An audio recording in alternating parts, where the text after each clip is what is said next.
Assalamualaikum warahmatullahi wabarakatuh.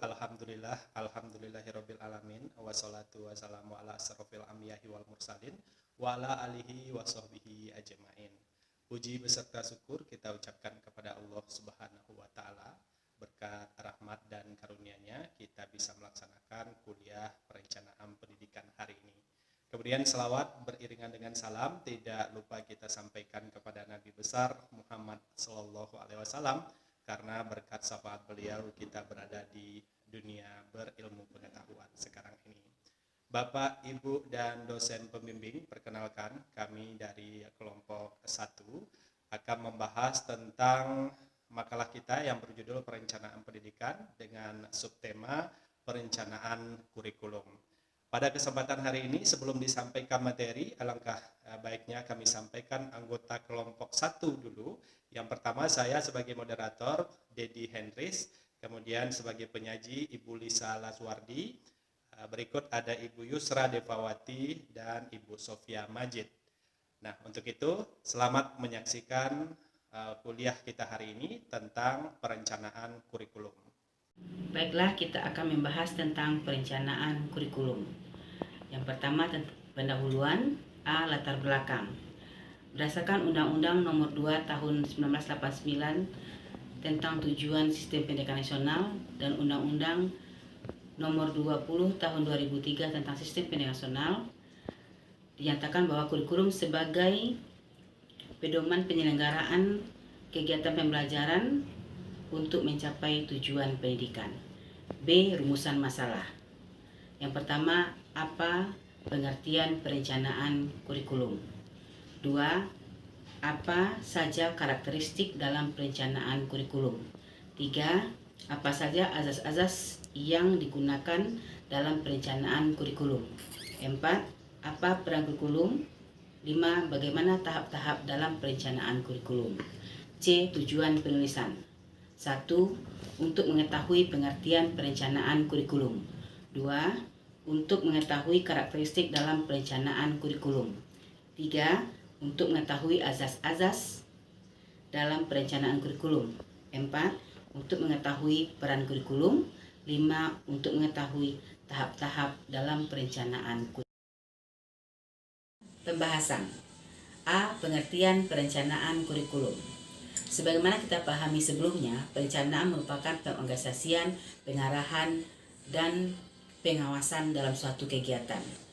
Sementara kurikulum berdasarkan Undang-Undang Nomor 20 Tahun 2003 dan menurut Romine dalam Umar Hamalik, kurikulum adalah seperangkat rencana dan pengaturan yang disusun untuk melancarkan proses belajar mengajar baik di dalam kelas maupun di luar kelas untuk mencapai tujuan yang telah ditetapkan.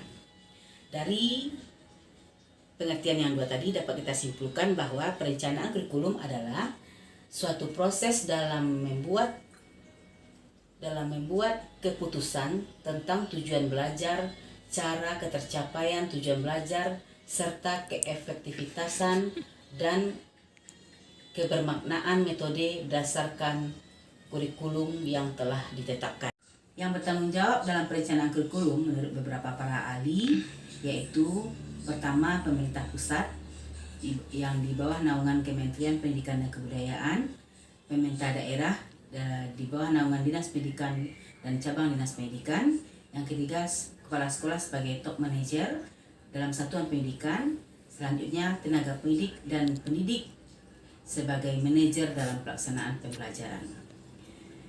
Prinsip-prinsip kurikulum menurut Sukma Dinata dalam Dede Rosyada sebagai pijakan dasar dalam melaksanakan pendidikan secara praktis dan konkret, diantaranya kurikulum sebagai substansi, kurikulum sebagai sistem, kurikulum sebagai sebuah konsep yang dinamis dan teratur, yang mana ketiga prinsip ini harus berjalan secara efektif dan efisien. B. Karakteristik perencanaan kurikulum. Ada 7 karakteristik perencanaan kurikulum. Yang pertama, perencanaan kurikulum harus berdasarkan konsep yang jelas.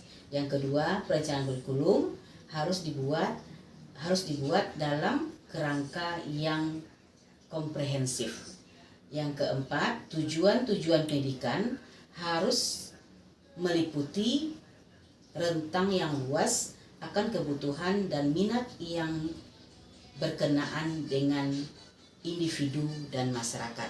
Selanjutnya, yang kelima, rumusan berbagai tujuan pendekatan harus diperjelas. 5. Rumusan berbagai tujuan pendekatan harus diperjelas dengan ilustrasi yang konkret. Yang keenam, evaluasi secara kontinu terhadap semua aspek pembuatan keputusan kurikulum. 7. Adanya respon dan refleksi dari semua pihak. Dengan prinsip-prinsip ini, kita akan bisa membuat perencanaan yang lebih baik dan menuju sasaran yang diharapkan sesuai dengan tujuan pendidikan. Ibaratnya membangun gedung yang tinggi, dibutuhkan fondasi yang kuat sebagai dasarnya. Jika fondasinya tidak kuat, ada kemungkinan gedung tiba-tiba mengalami keruntuhan. Begitu juga dengan penyusunan kurikulum. Dalam penyusunan kurikulum ada azas dan landasan hukum yang kuat yang mendasarinya. Adapun azas-azas dalam penyusunan kurikulum adalah yang pertama, berorientasi kepada tujuan. Tujuan yang dimaksud di sini adalah tujuan pendidikan nasional yang nantinya diturunkan menjadi tujuan pendidikan institusional. Asas yang lainnya adalah relevan, efektif, dan efisien dalam pemanfaatan sumber daya alam, sumber daya manusia, dan sarana prasarana pendukung pendidikan. Asas yang lainnya adalah fleksibilitas. Kurikulum harus mampu beradaptasi dengan keadaan lokal saat itu. Hal ini bisa kita lihat ketika pandemi corona merebak, maka pembelajaran yang semula sudah ditetapkan secara tatap muka, hari ini bisa dilaksanakan secara daring, secara luring, atau kombinasi keduanya. Kurikulum juga berasaskan kepada kontinuitas, berkesinambungan, terpadu, dan bermutu.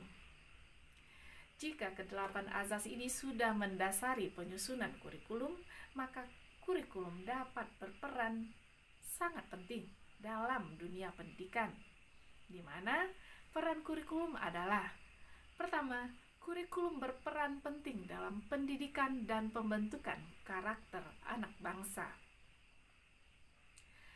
Kurikulum juga mengandung nilai religius yang membuat peserta didik menyadari akan Sang Pencipta Allah Subhanahu wa Ta'ala dengan mengembangkan perasaan humanisnya.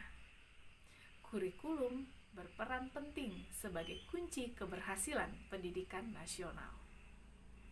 Demikian pentingnya kurikulum dalam pendidikan nasional, maka penyusunannya harus melewati tahapan-tahapan yang berkesinambungan. Adapun tahapan dalam penyusunan kurikulum adalah: yang pertama, perumusan tujuan institusional. Tujuan institusional ini akan berbeda sesuai dengan tingkat dasar, tingkat menengah, atau pendidikan tinggi. Dan juga akan ada perbedaannya untuk sekolah umum, sekolah kejuruan, dan madrasah. Jika perumusan tujuan ini sudah mantap, harus diikuti dengan pengembangan bidang studi. Setiap bidang studi mempunyai karakter-karakter yang berbeda, maka disitulah peran para pendidik untuk mengembangkan bidang studi masing-masing dalam mencapai tujuan pendidikan nasional. Yang ketiga, pengembangan program pengajaran di kelas. Bapak dan Ibu guru, disinilah peran penting kita. Karena pengembangan program pengajaran di kelas dimulai dengan tujuan pembelajaran, penentuan alat dan media pendukung, penentuan metode pembelajaran, penilaian, dan evaluasi. Jika ketiga tahapan ini sudah berkesinambungan, maka akan sangat memudahkan dalam penyusunan kurikulum. Dan tentunya kurikulum adalah fondasi yang kuat untuk mencapai pendidikan nasional. Bapak dan Ibu guru, marilah kita mengembangkan kurikulum pada bidang studi kita masing-masing agar tujuan pendidikan nasional membentuk manusia seutuhnya dapat tercapai. Ya, demikian tadi penyampaian materi kami tentang perencanaan kurikulum yang sudah disampaikan oleh penyaji tadi. Mudah-mudahan bisa diambil pelajaran dari penyajian makalah tadi. Terima kasih sudah menyaksikannya. Dan akhir kata kami sudahi. Wassalamualaikum warahmatullahi wabarakatuh.